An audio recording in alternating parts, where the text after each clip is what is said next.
अब बताएं, देखिए अगर हमारे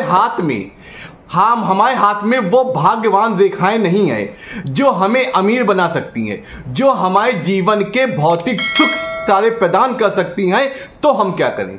इसे मेरा दोस्त तो है नहीं, इस जन्म पिछले जन्म में क्या हुआ ये तो हम नहीं जानते, लेकिन इस जन्म में हमें उस लालसा की चाह है,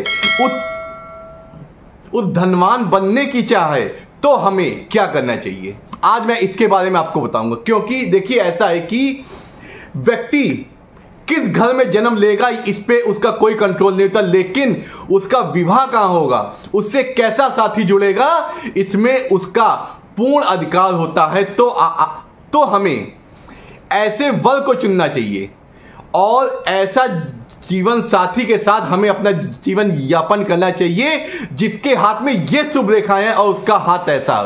मैं कुछ ऐसी विशेष रेखाएं और विशेष हाथ के बारे में ऐसा बताऊंगा, आप दूर से ही हाथ देख के जान सकते हैं ये व्यक्ति आगे चल के कितना धनी बनेगा और कितना ये समृद्धवान। आपको पहले ये देखना है कि जो सामने वाला जातक है उसके हाथ सॉफ्ट होने चाहिए, गुलगुले टाइप के हाथ हैं, तो ऐसा व्यक्ति ज्यादा स्ट्रगल नहीं उसके जीवन में होता है और वो ज्यादा फालतू के फसलों नहीं फंसता है।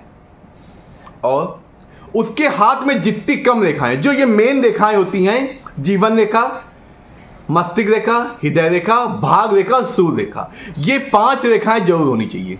ये 5 रेखाएं हैं और उसके अलावा ज्यादा हाथ में रेखाएं ना हो, व्यक्ति संतोषी और संस्कृत। और आपको देखेंगे अंगूठी की ये जो बगल वाला भाग है, ये सुख पर्वत, ये उठा होना चाहिए। ये उठा होने से ऐसा क्या होता है, उस जातक को जितने भी भौतिक सुख होते हैं, बंगला, गाड़ी, लग्जरी लाइफ और घूमना फिरना, जो मनुष्य को, हर व्यक्ति को अच्छे लगते हैं, वो चीजें उसको मिलती हैं, चाहे जिस माध्यम से मिले। अगर वो आपके जीवन साथी को मिलेगी तो आपको भी मिलेगी। और दूसरा, ये जो आपकी हृदय रेखा होती है, ये आपकी गुरु पर्वत पक जाए, उस जातक की गुरु पर्वत आ जाए। इससे क्या होता है, ऐसा व्यक्ति लॉयल होता है और अपने जीवन साथी के जो उससे जुड़ा होता है उसको अत्यधिक प्रेम करता है और उसके साथ उसका ख्याल रखता है और उसकी सारी सुख सुविधाओं का ध्यान रखता है। हुआ ना आपके फायदे की बात। और आपको क्या देखना है, गुरु पर्वत उसका थोड़ा उन्नतशील हो, उठा हुआ हो।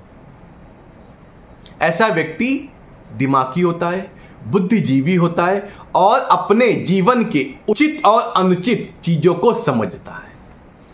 कोई जल्दबाजी से फैसले नहीं करता। ऐसे व्यक्ति के अंदर नेतृत्व क्षमता और तार्किक क्षमता भी बहुत अच्छी होती है।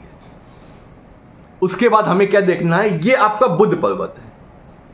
ये वैवाहिक, अच्छे वैवाहिक का सूचक होता है। अगर जीवन साथी आपका आपके साथ रहेगा और आपकी सुख सुविधाओं का ध्यान रखेगा और आपके प्रति लॉयल होगा, तो इससे ज्यादा क्या दिक्कत है। जो ये आपकी विवाह रेखा होती है, ये दोषपूर्ण होनी चाहिए, कटी फिटी ना हो, बिल्कुल सीधी हो, प्यारी सी हो, तो समझ लीजिए आपका वैवाहिक जीवन अच्छा रहे। क्योंकि मनुष्य 25 साल अपने माँ बाप के साथ रहता है और उसके बाद की आयु अपने लाइफ पार्टनर्स के साथ रहता है। अगर वो आपको अच्छा मिल गया, वो आपको लाइफ लॉयल मिल गया और आपको अत्यधिक प्यार करने वाला मिल गया, तो इससे क्या है और इससे ज्यादा आपको क्या चाहिए।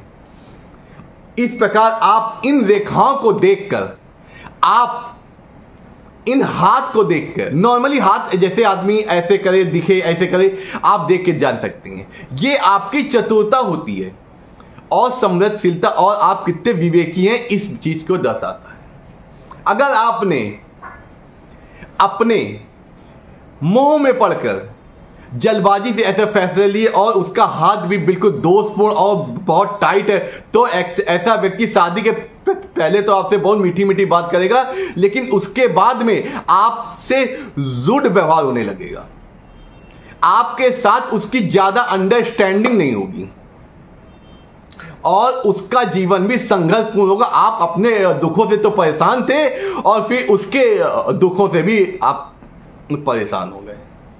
इस प्रकार आप अपने जीवन को किस तरह किस मोड़ पे कैसा बनाना है ये आप पे निर्भर करता है।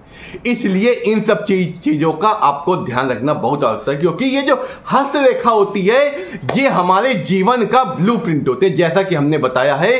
क्योंकि इन हस्तरेखा में, इन हाथों की रेखा में जो रेखाएं होती हैं ये सबकी एक जैसी नहीं होती हैं, ये एक खास बात होती है। और ईश्वर इन रेखाओं में आपके फ्यूचर में क्या होना है, आपको कैसा जीवन जीना है, इन सबको वर्णित करता है, उन सबको गढ़ता है। इसलिए हमें इस बात का अच्छे से ध्यान रखना चाहिए और अपने आगे आने वाले जीवन को कैसे जिया जाए इसके लिए हमें अभी से प्लानिंग करनी पड़ेगी। इस प्रकार इन रेखाओं, इन कुछ रेखाओं के बारे में बताया, कुछ पर्वत के बारे में बताया और हाथ की आपकी प्रकृति कैसे रहेगी इसके बारे में बताया, जिससे आप देख के अपने जीवन को अच्छा सुगम बनाए। लेकिन अब अंत में एक बात और कहूंगा कि इन पर्वतों में अगर ब्लैक डॉट या तिल है तो आपको सचेत रहने की आवश्यकता होती, क्योंकि वो आपको नुकसान दे सकते हैं। और जिनका विवाह हो गया है उनको क्या करना चाहिए,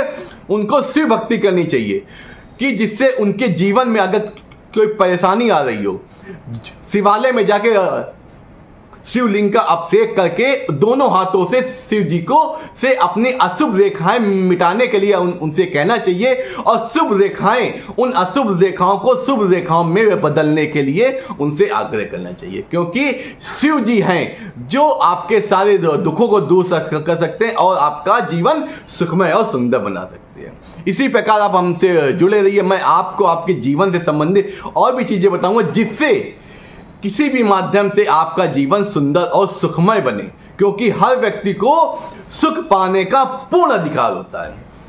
और मैं इसलिए आपसे और कहता हूं क्योंकि अब आप हमारे परिवार का हिस्सा हो गए हैं, आपका जीवन सुखमय और सुंदर है, आपके जीवन में कोई समस्या ना हो और आप सुखमय दीर्घायु जीवन जिए, निरोगी ये जीवन जिए और जितनी भी समस्याएं आए और उसके पहले आपको हल मिल जाए और आप अच्छे कर्मों सहित, सात्विक कर्मों से अपने इस जीवन का आनंद लें। नमस्कार, आपका दिन शुभ हो, आपके जीवन में कोई समस्या नहीं।